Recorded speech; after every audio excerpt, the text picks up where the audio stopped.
喺呢段片入面，我哋會介紹三藩市嘅育兒選擇。三藩市有好多唔同嘅幼兒教育同埋托兒選擇，家庭可以按照自己嘅時間、預算同埋需要去揀最適合嘅方式。每一種托兒類型都有唔同嘅，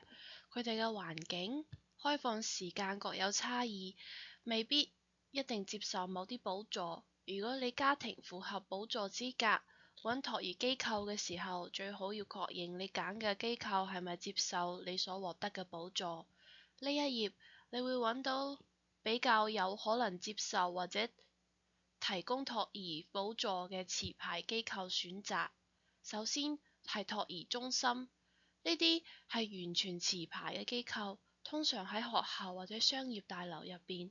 佢哋可能有一個或者幾個課室，可以照顧比較多小朋友。大多數中心都提供固定嘅時間，譬如話1到5，朝早8點到晏晝6點，最好都係向各個中心查詢實際時間。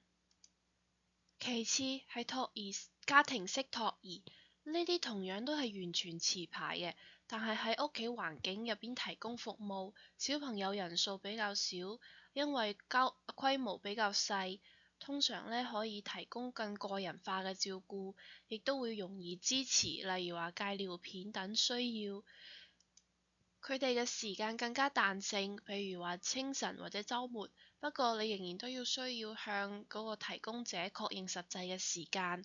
另一個係免牌照照顧者，通常叫 LEP， 呢啲係可以由家長或監護人揀，親戚、朋友或者鄰居。如果需要使用呢個選擇，家庭必須要符合補助嘅資格，而且提供者亦需要完成所需要登記同埋批審嘅程序先可以開始照顧。最後仲有公立學校課程，譬如話三藩市聯合校區提供照顧幼兒學前班、過渡幼兒園 TK 同埋幼稚園 K 等課程，視乎資格，呢啲課程可能係免費或者比較低收費比較低，你可以到佢哋嘅網站了解更多幼兒教育課程資訊。其他育兒選擇，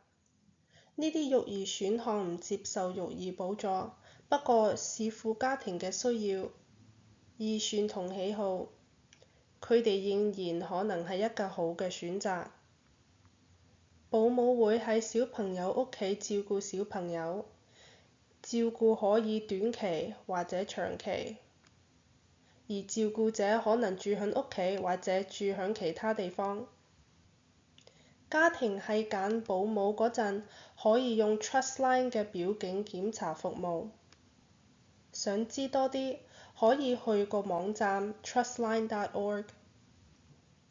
育兒交流係要家長安排，2個或以上嘅家庭輪流照顧對方嘅小朋友。呢個可以係一個設定嘅時間表，或者需要幫助嘅時間完成。